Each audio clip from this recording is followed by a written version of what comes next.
पैसों से हमें खुशी नहीं मिलती, लेकिन हर चीज से मिलने वाली खुशी के पीछे पैसा है। वो क्या है ना, मनी इज ऑलवेज अल्टीमेट। नमस्कार दोस्तों, स्वागत है आपका फैक्ट्स विद अंकुश चैनल पर।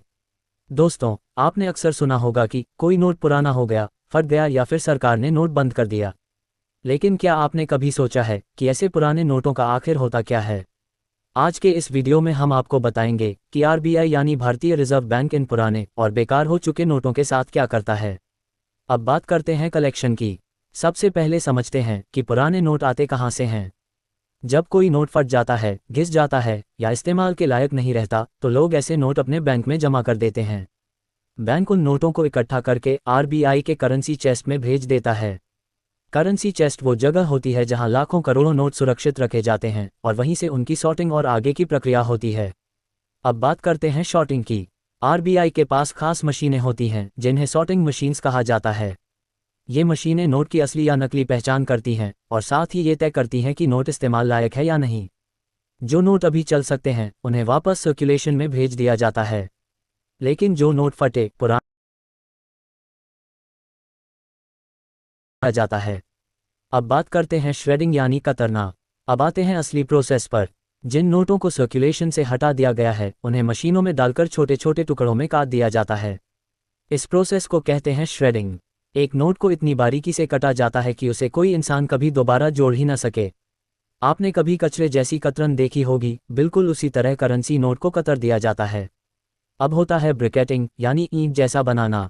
श्रेडेड नोट्स को ऐसे ही नहीं फेंका जाता। आरबीआई के पास एक और प्रोसेस होता है जिसे कहते हैं ब्रिकेटिंग। इसमें श्रेडेड करेंसी को दबाकर ईंट या ब्लॉक जैसी शेप में बना दिया जाता है। ये ब्लॉक कभी कभी आरबीआई अपनी एक्सिबिशंस में शो पीस के तौर पर भी दिखाता है। यानी सोचना ज़रा, जो कभी 500 या 1000 रुपये के नोट थे वो अब सिर्फ कागज़ की ईंट बनकर रह जाते हैं। इसके बाद होता है डिस्पोजल, या फिर आप इसको रिसाइकलिंग भी कह सकते हैं। अब सवाल आता है कि इन ब्रिक्स या श्रेडेड नोट्स का आखिर किया जाता है। ज़्यादातर मामलों में इन्हें पूरी तरह डिस्पोज कर दिया जाता है ताकि मिसयूज ना हो। कुछ जगहों पर श्रेड करके कार्डबोर्ड, स्टेशनरी आइटम्स या बायोफ्यूल बनाने की कोशिश भी की जाती है। मतलब पैसा जो कभी चलता था वो अब किसी और रूप में बदलकर इस्तेमाल होता है। अब बात करते हैं स्पेशल केस यानी डेमोनेटाइजेशन। To break the grip of corruption and black money, we have decided that the 500 rupee and 1000 rupee currency notes presently in use will no longer be legal tender from midnight to night. दोस्तों, अब सबसे बड़ा सवाल, 2016 में जब 500 रुपये और 1000 रुपये के नोट बंद हुए थे तो उन करोड़ों नोटों का क्या हुआ?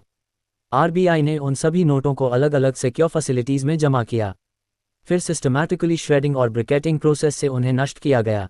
रिपोर्ट्स के मुताबिक डेमोनेटाइज्ड नोट्स का एक बड़ा हिस्सा श्रेड करके डिस्पोज कर दिया गया ताकि वो दोबारा सर्कुलेशन में कभी ना आ सकें। और मैं आपको एक फन फैक्ट्स बताना चाहूँगा।